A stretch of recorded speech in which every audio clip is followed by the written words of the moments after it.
রাধে রাধে, জয় শ্রীকৃষ্ণ। নমস্কার বন্ধুরা, আজকে নতুন পর্বে আপনাদের সকলকে জানাই আন্তরিক শুভেচ্ছা ও স্বাগত।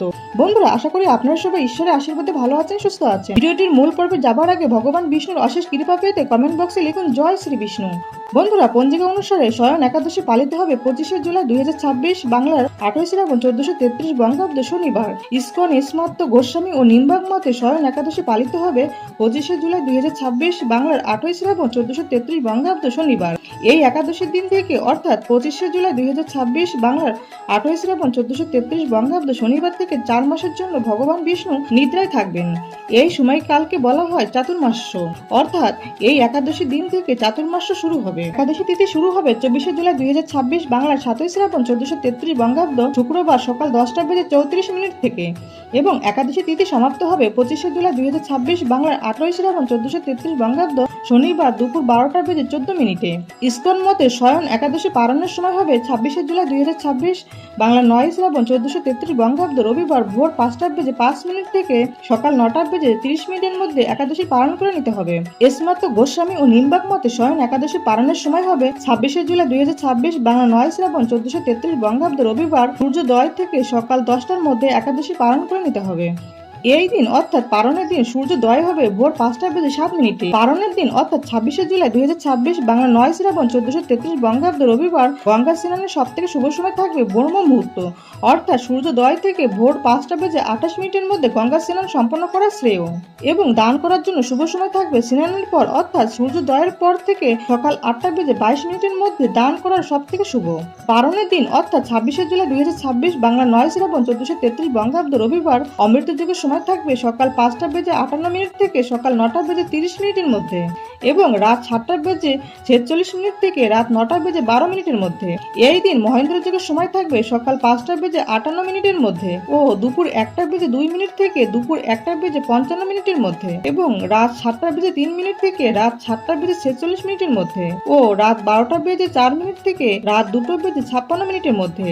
বন্ধুরা, এখন আমরা শুনবো শয়ন একাদশীর ব্রত কথা ও মাহাত্ম্য। রাধে রাধে, জয় শ্রীকৃষ্ণ। মহারাজ যুধিষ্ঠির বললেন, হে কৃষ্ণ, আষাঢ় মাসে শুক্লপক্ষের একাদশীর নাম কি?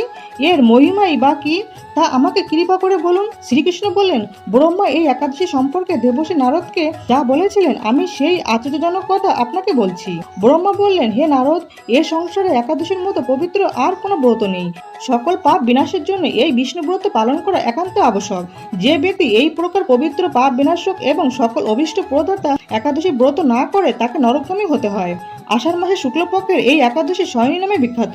শ্রী ভগবান ঋষিকেশের জন্য এই ব্রত পালন করতে হয়। এই ব্রতের সম্বন্ধে এক মঙ্গলময় পৌরাণিক কাহিনী আছে, আমি এখন তা বলছি। বহু বছর পূর্বে সূর্য বংশে মানধাতা নামে একজন রাজর্ষি ছিলেন। তিনি ছিলেন সত্য প্রতিজ্ঞ এবং প্রতাপশালী চক্রবর্তী রাজা। প্রজাদেরকে তিনি নিজের সন্তানের মতো প্রতিপালন করতেন। সেই রাজ্যে কোন রকম দুঃখ, রোগ ব্যাধি, দুর্ভিক্ষ, আতঙ্ক, খাদ্য অভাব অথবা অন্যায় আচরণ ছিল না। এইভাবে বহুদিন অতিবাহিত হলো, কিন্তু একসময় হঠাৎ করে দৈব দুর্বিপাকে ক্রমাগত 3 বছর সে রাজ্যে কোনো বৃষ্টি হয়নি। দুর্ভিক্ষের ফলে সেখানে দেবতাদের উদ্দেশ্যে দান মন্ত্র, সহা সদা ইত্যাদি শব্দ বন্ধ হয়ে গেল, এমনকি বেদ পাঠও ক্রমশ বন্ধ হলো। তখন প্রজারা রাজার কাছে এসে বলতে লাগলো, মহারাজ, দয়া করে আমাদের কথা শুনুন। শাস্ত্রে জলকে নার বলা হয়, আর সেই জলে ভগবানের অয়ন অর্থাৎ নিবাস, তাই ভগবানের এক নাম নারায়ণ। মেঘরূপে ভগবান বিষ্ণু সর্বত্র বাড়ি বর্ষণ করেন।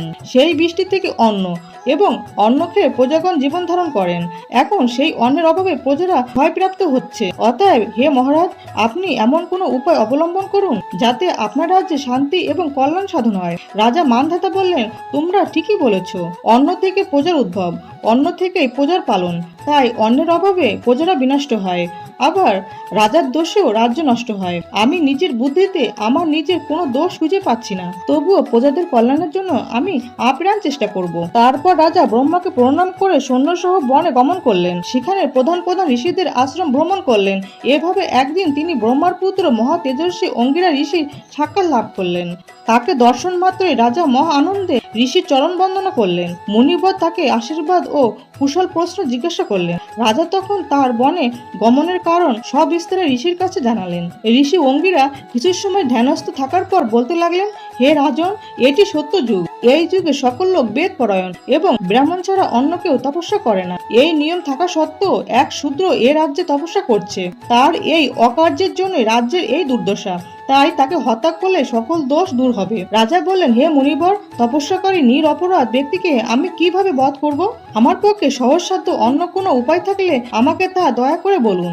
তদুত্তরে মহর্ষি অঙ্গিরা বললেন, আপনি আষাঢ় মাসের শুক্লপক্ষের শয়নী নামে প্রসিদ্ধ একাদশী ব্রত পালন করুন। এই ব্রতের প্রভাবে নিশ্চয়ই রাজ্যে বৃষ্টি হবে। এই একাদশী সর্বসিদ্ধিদাত্রী এবং সর্ব উপদ্রব নাশকারিণী। হে রাজন, প্রজা ও পরিবার বর্গ সহ আপনি এই ব্রত পালন করুন। মুনিবারের কথা শুনে রাজা নিজের প্রাসাদে ফিরে এলেন। আষাঢ় মাস উপস্থিত হলে রাজ্যের সকল প্রজা রাজার সাথে এই একাদশী ব্রতের অনুষ্ঠান করলেন। ব্রতের প্রভাবে প্রচুর বৃষ্টিপাত হলো। কিছুকালের মধ্যেই অন্ন অভাব দূর হলো। ভগবান ঋষিকেশের কৃপায় প্রজাগণ সুখী হলো। এর কারণে সুখ ও মুক্তি প্রদানকারী এই উত্তম ব্রত পালন করা সকলেরই অবশ্য কর্তব্য। ভবিষ্যতের পুরাণে যুধিষ্ঠির শ্রীকৃষ্ণ তথা নারদ ব্রহ্মার সংবাদ রূপে একাদশীর এই মাহাত্ম্য বর্ণিত হয়েছে। অতএব স্বয়ং একাদশীর ব্রত কথা মাহাত্ম্য সমাপ্ত। রাধে রাধে, জয় শ্রীকৃষ্ণ। বন্ধুরা, আশা করি ভিডিওটি আপনাদের সামান্য হলেও কিছুটা উপকারে আসবে। আর ভিডিওটি হেল্পফুল বলে মনে হলে চ্যানেলটিকে সাবস্ক্রাইব করে এবং নিজেদের ফ্রেন্ডস ফ্যামিলির সাথে শেয়ার করে আমার পাশে থাকার অনুরোধ রইল। ভগবান কৃষ্ণ ও মা লক্ষ্মীর কৃপায় আপনারা সবাই ভালো থাকুন, সুস্থ থাকুন, এই প্রার্থনা করি। তো আজকের ভিডিওটি আজ এই পর্যন্ত। সবাই খুব ভালো থাকবেন, সুস্থ থাকবেন। দেখা হচ্ছে আগামী পর্বে। জয় ভগবান কৃষ্ণ, জয় মা লক্ষ্মী। রাধে রাধে।